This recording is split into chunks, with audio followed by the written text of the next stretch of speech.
Hey everybody, Anthony Dodge Mile Train Outsider, the Maryland Outsider here with what I wanted to do as a quick short video just to show a new little bit I've added, but after my previous two videos I feel I need to add to it and clarify some things and respond to some comments and criticisms.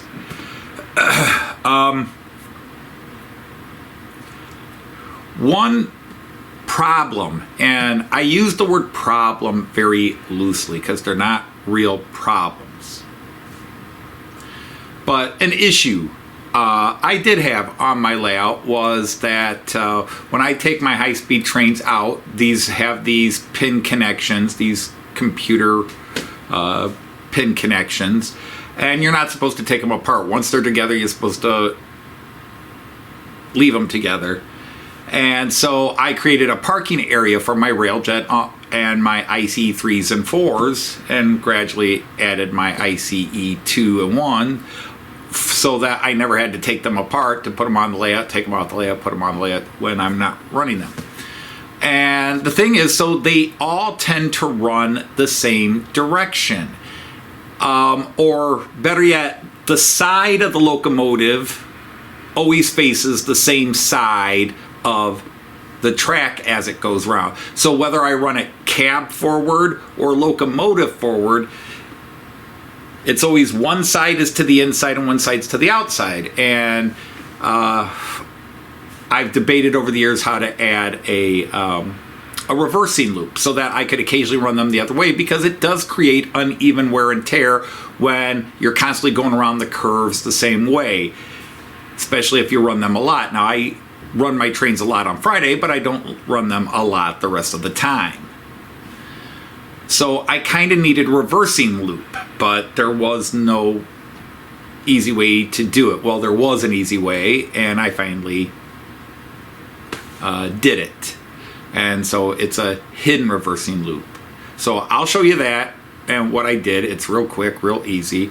And then I'm going to come back and talk about some of the comments on my previous two videos about double slips and putting in the next range of double slips. So let's look at the good part. Over here is my high-speed parking train area, and all my high-speed trains have these, well, not the IC1 and IC2, but the ICE 3, 4, and the Railjets. They all have pin connectors, basically computer couplers, and the instructions tell you when you put them together, don't take them apart, put them together, take them apart. You should do that very rarely, if ever. That basically, once it's together, leave it together. So here was the problem, is that whenever they would come out and go on my layout and run, whether I ran them this way or this way, like my Railjet. Think my Railjet, loco, and a group of cars behind it. The loco was always facing this way along this track. Always. Whether I ran it on lane 2 and ran it cab forward, which was rare, or lane 1. Lane 1 or 3 going that way. Loco first. Control cab first. Loco first. The same side of the train was always facing into the curves that's going around. The same side was always facing inside the layout. And people have been telling me, oh, that's actually kind of really bad in the long run, that it creates a very uneven wear on the wheel sets. And so people have been suggesting that I needed some kind of way to turn them around. And I'm like, well, I can't keep taking them apart and putting them the other way. So came up with an idea, which was to create a hidden reverse loop. And what I did was, since I've already been working here, is I just, anybody who's paid attention to my live stream, I separated these trees. I took out a 188 here, put in a left-hand turnout, took out a 188 here, put in a left-hand turnout, and they perfectly fit 236 straight. So now this creates a hidden reversing loop, so that my train can come out, come down here, get to lane 3, my Railjet, locomotive first, and again, on these lanes, the locomotive is facing that way. Well, now it can come through here and get on to lane 3 this way, And then as it goes around the curve, the locomotive is now facing that way, without me having to take it apart and physically change its direction. And this will allow it to get more even wear when it's going through the curves, because now the side that's usually facing inside is facing outside. Okay, so that was another little track change coming about from this. You can kind of see the rail jet here. I'm going to start it and pick it up from here. Okay, so there it comes.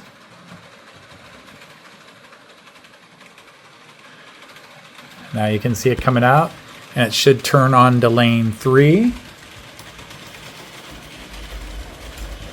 There we go. So notice that the head is going this way, as it always does, even if I ran it first. So now it comes through the pass, which is actually kind of smooth through there.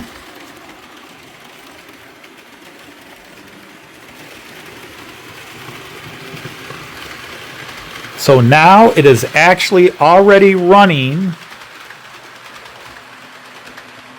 reverse, because as it comes up, the head is normally, and I've got it on slow, so it's struggling to go up the incline. But now from the point it got on 3 here, it is now running the opposite way.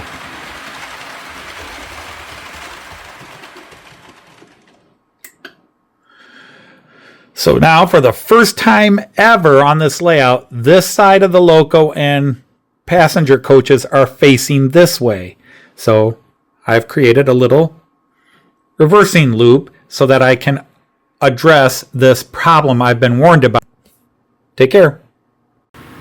All right, so that was a quick and easy. I was actually a little surprised that it really was just get them a certain space and a 236 fit in. And it didn't affect any of the lines by a millimeter. So that was really cool. So now let's get to the 800-pound gorilla in the room. I did a couple of videos where I showed I put in some double slips. Now, I was not having derailing problems. But yes, every now and then, certain lightweight freight cars, when I was changing lanes to put freight from lane 3 to lane 1 or what have you, every now and then I would get a derailment. Very, very rarely. But aesthetically, in other words, not the mechanical side, the more emotional, spiritual side, never made me happy watching those trains zigzag. So when I built this layout, I was new to C-track and everything else, and I didn't even know about double slips. I certainly don't know about double slips from the rail industry because I don't know anything about that either. And so when Jean Ricard and a couple others began suggesting, why don't I put double slips in there? It will look cleaner. I resisted it because things were working fine. But as I thought about it and looked at it and realized it would allow me to do a couple of other things that I wanted to do and canceled when I built this layout, I decided to go ahead and do it. And yes, it runs cleaner, it looks nicer, and I'm much happier with it. And so the key is I had a certain traffic flow. I had basically a right-hand flowing set of turnouts, but now I have a left-hand flowing set of double slips. And that's only a problem in moving long freight trains from one lane to another. So I knew when I put those double slips in, I was going to have to create the alternative. But I'll go to video and show you what I'm talking about. Okay, just to get everybody on the same page, I designed this layout as it is now 5 to 6 years ago. And except where I had to follow the Merklin geometry of 77.5 millimeters on the center between lanes to accommodate the turnouts that I had here and here, I specifically went against their geometry and their algorithms to get as many running lanes in as possible. Yeah, it's not prototypical, but I'm not trying to be prototypical.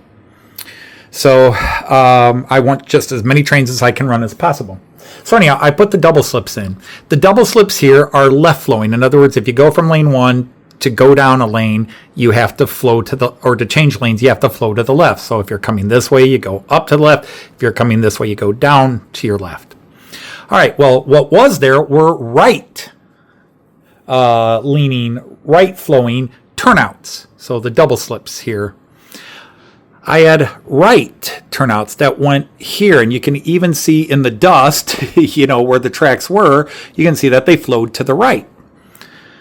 So I knew, even though I called it the domino theory, I knew that by taking out my right flowing, because I had right here and left up there, by taking out the right flowing and replace it with left flowing, I still had to put right flowing in somewhere. And the original thought was, well, I'll just put it right here again. The thing is, I noticed something that you wouldn't notice unless you watched my original videos. The original plan when I did videos talking about my layout was I wanted to put a river here. I wanted to put the Weser River here. Delmenhorst, Weser River, Bremen. But once the turnouts went here and I had to build the rise, I didn't want to try to put a bridge on the rise here. I think it would have been too hard, too difficult. I didn't want to mess with the rise. So it needed to be over here. And as you can see, that's where the turnouts were. So that was gone.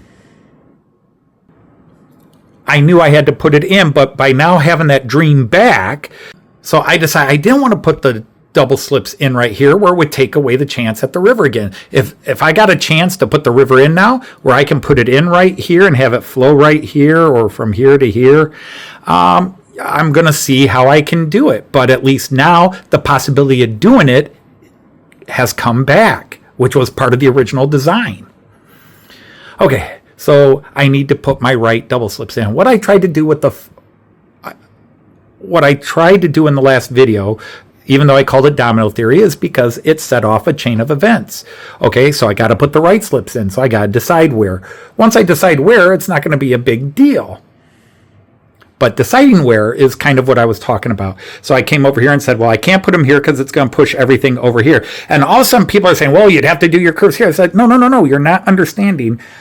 I don't want to change these. I don't want to move these lines. I would, if I started going 77.5 on center here, I lose at least one line, if not two, and I'd have to rearrange my parking.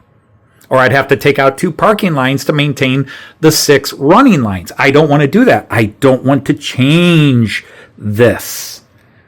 So changing the spacing on this would create all kinds of issues that led to losing a lane, because if you think about it, I'd move about 20 millimeters over. That would put this track on this, and everything would have to go this way, which eventually would lead to this being squeezed on top of that. And, you know, it just doesn't work that way. So that meant, and I tried to show in the last video, that I would have to come down here.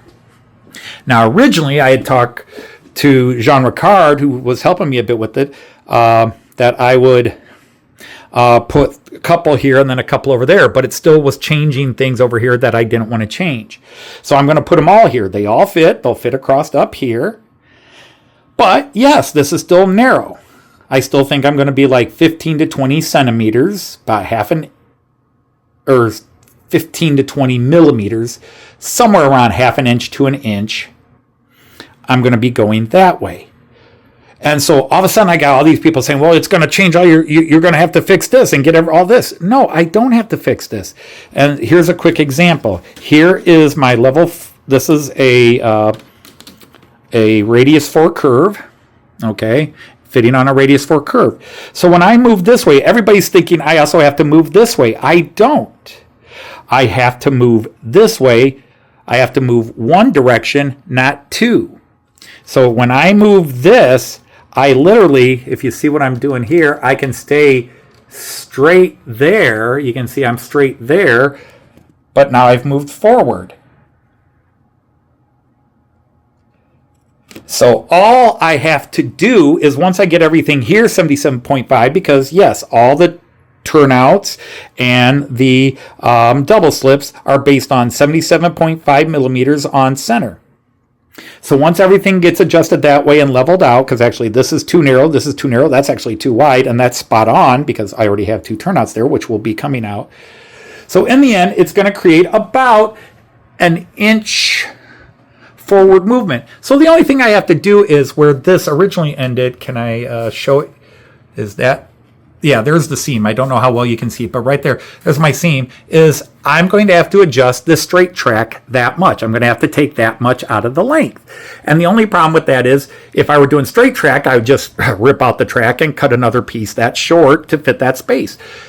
The Märklin geometry with their preset tracks makes it a little more challenging. I have to remove each line back so far that I can fit the sizes 64, 71, 77, 94, 172, 188, whatever in there. So I will just have to rip back so far until there's a number I can reach that allows me to combine the Märklin tracks into it to fit that space. So I might only have to take out a couple of pieces. I might have to take out 5 until it creates the length I need. And so it's just mixing and matching. And I'll have to do the exact same thing on that side.